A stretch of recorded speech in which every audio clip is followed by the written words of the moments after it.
So it's March 1941, a cargo ship filled with refugees escaping Vichy France.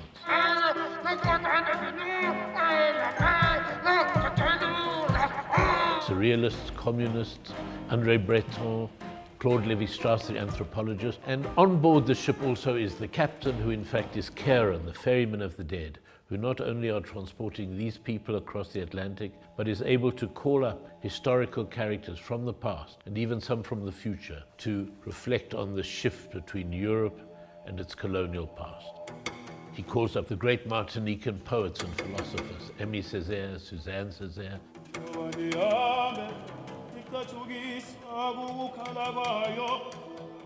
He calls up Frantz Fanon, the philosopher and psychoanalyst.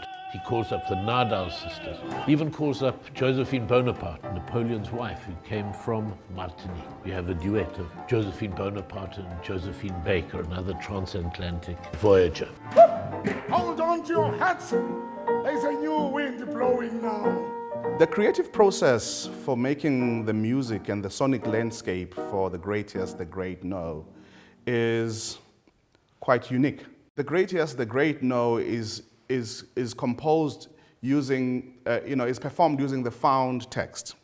The text from Aimé Césaire, the text from, Fanon, the text from other, great writers of during the Surrealist movement and the Negritude movement. We're looking at the shift between a rationalist view of the world and the openness that the Surrealists suggest and bring, and that is there in the poetry that comes from Martinique, of a different world to be made.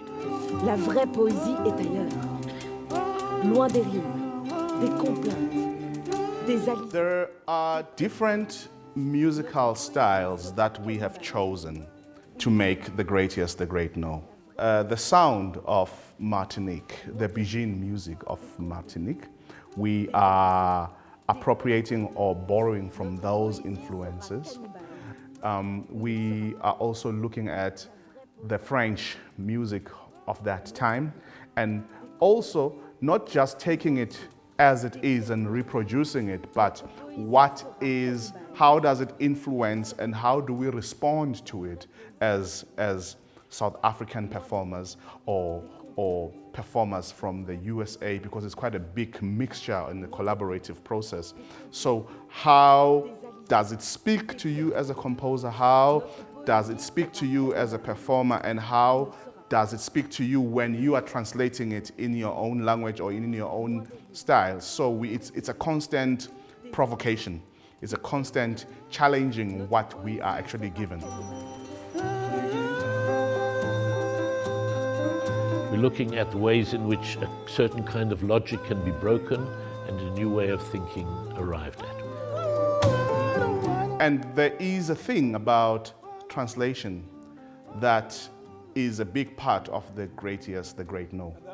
The translation process, to say, what is it that you find the text in French, what happens to it when you translate it to English, and then from English we translate it back to Zulu, Sesotho, Setswana, Iswati, and then what is the rhythm of the language.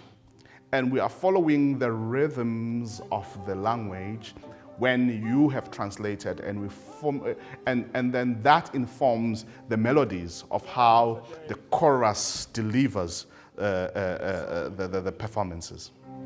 At the end of the day, there is so little wind. Citizen, what have they done with all the air? We use the ship of fools, as a way to allow all questions to bubble and find potential answers. We are creating a surrealist piece, and therefore we have a great artistic license where different things that wouldn't live together at the time, for us, there's always juxtaposition of sound, juxtaposition of movement, juxtaposition of image that is going to be a gift for our audiences.